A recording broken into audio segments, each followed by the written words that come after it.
What is going on, guys? Welcome back to the channel. Today I've got a very impractical video, one that is pretty ill-advised, as it's really just going to be for fun. I've got the Lenovo p520 workstation that you've seen me do some budget-minded upgrades to, but in today's video we're ignoring all areas of what is called budget. So what that means is I'm basically going to max out this p520 workstation the best way I can and with what I can afford to do to give you guys some content, and we'll see how kind of crazy it gets. But if saving money is more your cup of tea, which I don't fault you for at all, then I've got a video sponsor today that'll help you do just that.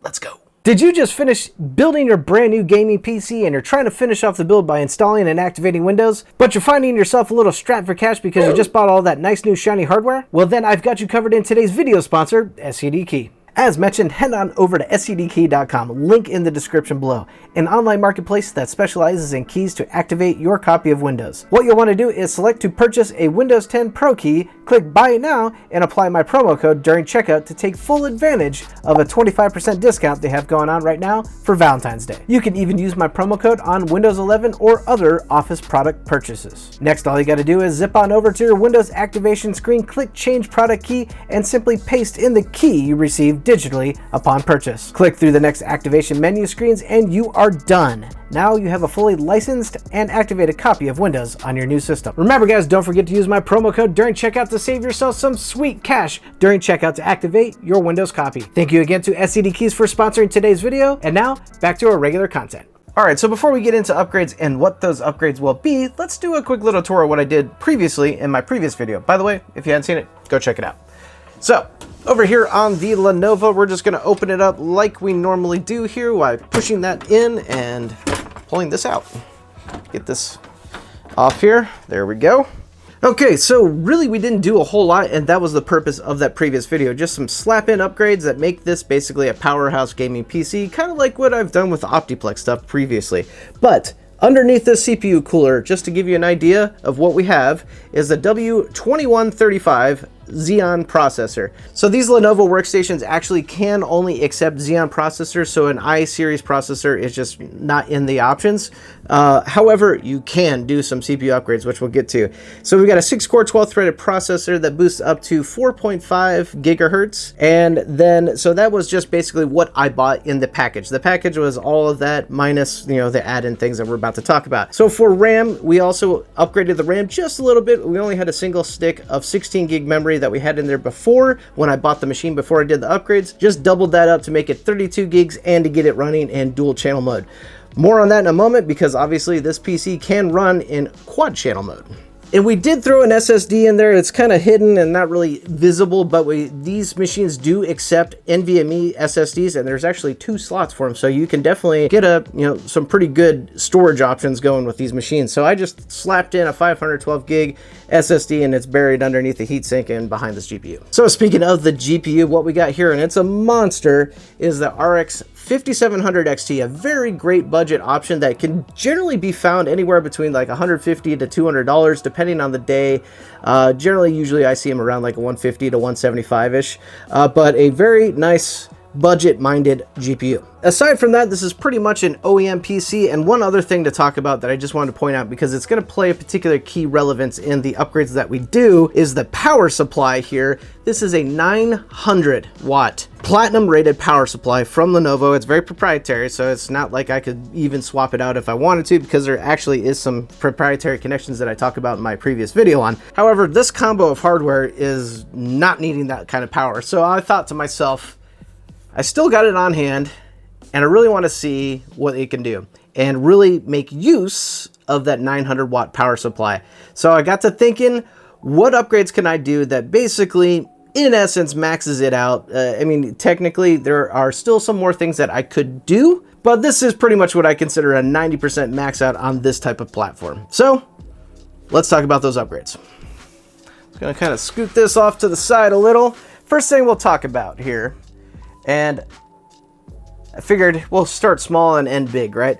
We've got a new processor. This is a Xeon 2245. So this actually, what this is an 8-core 16-thread CPU that operates at a base clock of 3.9 gigahertz. So it's a little bit faster base clock than the 2135 that's in it right now. And it boosts just at or above where the 2135 boosts to. So the idea behind this was get an extra couple cores. That was a win. And then also get more speed. So we've got a higher operational frequency to alleviate some bottlenecks that we're going to run into. Now this is where it already starts to get impractical, and this is just for the fun. This 2145 cost me $400 on eBay, and that was the cheapest one I could find. And if you happen to know this type of platform, you know that this is far from the biggest and baddest CPU I could put into this machine. So the reason for that is this is one of the fastest running in terms of clock speeds. We want to target clock speeds more over anything.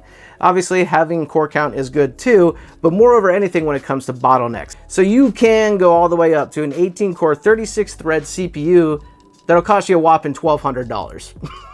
And the problem with that too is the clock speeds slash, just like a normal real CPU from a server would do, or a workstation. So not practical, one, for the money you would spend on it, but we would actually introduce worse bottlenecks. So this CPU is basically the best middle ground, when I say middle ground in terms of just core count really, but the best performing CPU that you would pretty much get for your money. All right, so that was a lot of talk about the CPU, but I think important things, because this is gonna be bottleneck city. So before we get into bottleneck and talk about why it is going to be a bottleneck, let's talk about the RAM. Another impractical upgrade. Now, I just so happen to be lucky, because I work in the tech industry, had some older server hardware stashed away in my closet, and just so happened to be perfect for this build. I mean, I was actually like, wow, yes, that's a win, because removing the 32 gigs that we have in there and populating all those DIMM slots was gonna be expensive. So you know, basically one 32 gig, that's what this is. Each one of these are 32 gig DIMMs of ECC registered server grade memory, which this is what this type of system uses. 2666 speed, so you could go a little bit faster, but for a little more money as well. But one of these sticks is going for about $50 on eBay. So you're talking about another $400 for RAM. So I think, because I got lucky, I did it well, but I think if I had to pay for it, and again, this is not a practical video at all, I would probably opt to go with just 4 sticks to get it into quad channel mode versus just populating every DIMM slot like I'm gonna do. But to sum up, the total of memory that will be in the machine by the time we're said and done with it will be 256 gigs. Yeah, that's a lot of memory. Not practical either, but for the lulz. Okay, so let me grab the last upgrade here, and this one is a doozy. All right, and here we go, and not a light card at all. So we've got another GPU here, and if you're not looking closely, we've got one of the most powerful GPUs on the market right now, the 7900 XTX. Yeah, I told you this wasn't gonna be practical. So the 7900 XTX, why did I choose this other than just going crazy with this build? Well, the reason I chose this is it's practical for the build in a sense of it only requires dual 8-pin power. So that means I've got 900 watts at my disposal through the power supply, and this is basically the most powerful card that uses traditional dual 8-pin or just the 8-pin, type form factor for power. Now, I might have entertained some other type of RTX card, but if you go, I think, beyond the 4070 Ti and above, they all use the 12VH power connectors, which I guess I could adapt, but I don't know, I just didn't feel real comfortable doing that. So I wanted to just stay strictly with what is the beefiest, most powerful GPU that requires dual 8-pin power that I can slap in it, and this is it. So I think basically where I sit now is let's do it. Let's get all these parts in here and benchmark it. And is it going to be absolutely just bonkers in terms of a CPU bottleneck? Or are these pairings going to work out pretty decently well? Let's find out. All right, let's just start with the chonker here right up front. Get this huge 5700 XT out of here. Just pull this guy up, that holds it in. And find our retention bracket release. Here we go. Alright, I'm going to leave the GPU uninstalled for now so we have more room to work here on the CPU. Okay, that is loose. We're going to pull up on the power cable for the fan. There we go. That came off nice and easy. Probably best to do a little bit of cleanup on the CPU while it's in there so it holds it in nice and tightly. So we'll do that real fast. Let's grab a paper towel here and I'm just going to kind of do a very quick and dry. Okay, looking decent enough to grab it without getting a bunch of thermal paste on my hands. This socket does have 2 retention arms. So first thing I want to do is just kind of release this side first, and then that side next, and then just kind of slowly pull it open. Just like so. Not all that bad. Get a good grasp on it and yank it out. And in with our CPU upgrade, we've got the Xeon 2245 8-core 16-thread CPU. Lining up the triangles. The triangle, if I recall, where's it at? Yep, right here in the top right corner. Just making sure I have a good grip on it as we bring it on in. There we go. She is in. And we're just going to bring this back down and tighten it back up. Kind of in the opposite order of how we did earlier. Voila, she is in. So on to thermal paste, and this is a larger CPU, so we're going to use a fair amount here, not too crazy. I'm going with an X pattern here just to kind of make sure I get some good coverage. A little dab, dab, dab, dab. All right, we're good there. Let the thermal paste trolls sound off in the comments. Lining up our screws here and bringing the cooler on down. We'll get it all tightened up here. Okay, realizing that I probably should have done the RAM before I got the cooler in there, but it's not really too badly in the way. So we're pulling out the old 32 gig kit, or 2 by 16 gig kit, and we're gonna move on to the huge amount of 256 gigs that I gotta get in here. So let's work this just one by one here. And we'll get all these slots pre-opened up. 8 total DIMM slots to fill here. And let's make sure we got this lined up correctly before we slam down on it. Okay, we're good.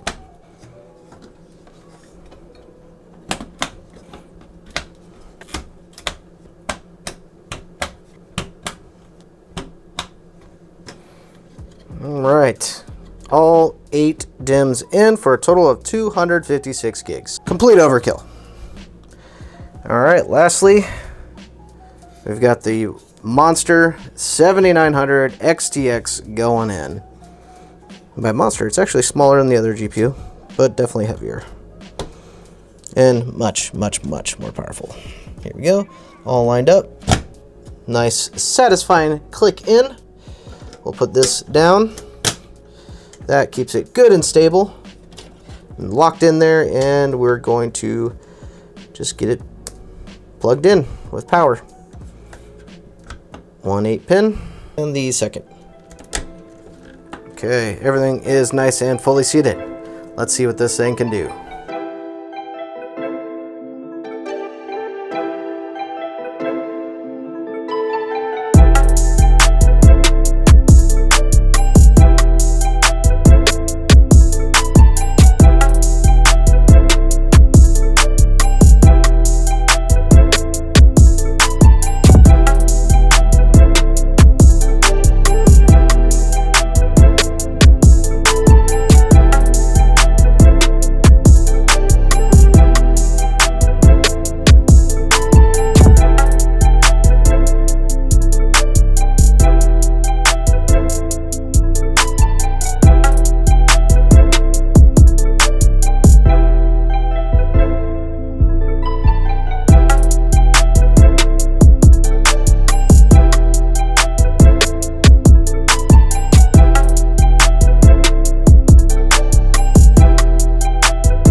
Alrighty guys, this thing is a gaming powerhouse. I was thoroughly impressed with its performance.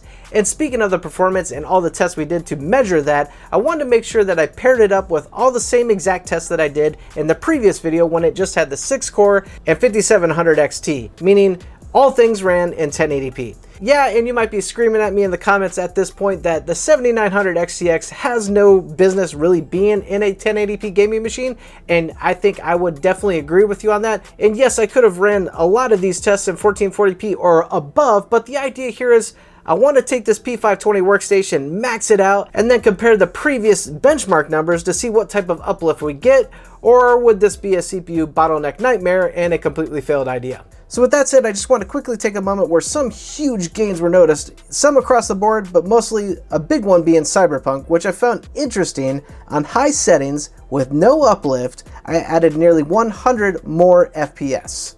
Other titles also saw very big uplifts in performance, like Fortnite with nearly 70 more FPS and Apex with nearly 60 more. But the average uplifts are just one piece of the story. I also saw huge gains across 1% and 0.1% lows, something I really wasn't expecting considering this CPU is pretty old, even though we maxed out what we could really put in here for a gaming CPU. The 7900 XTX just cranks frames so fast, I thought for sure we would actually introduce potentially a worse bottleneck situation than we had before. Ironically, that did not happen and this machine just powered on through. So in the end, I want to make sure I preface this again. This video was just for the lulz. 256 gigabytes of RAM is obviously never needed, and I definitely would never recommend that. The idea here was just to take this machine and take it to its absolute limit.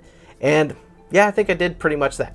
Anywho guys, thanks for tuning into this one though. I appreciate your time, and I'll catch you in the next more reasonable video. I wonder if that eBay seller will actually take back the CPU for $400 that I paid for it.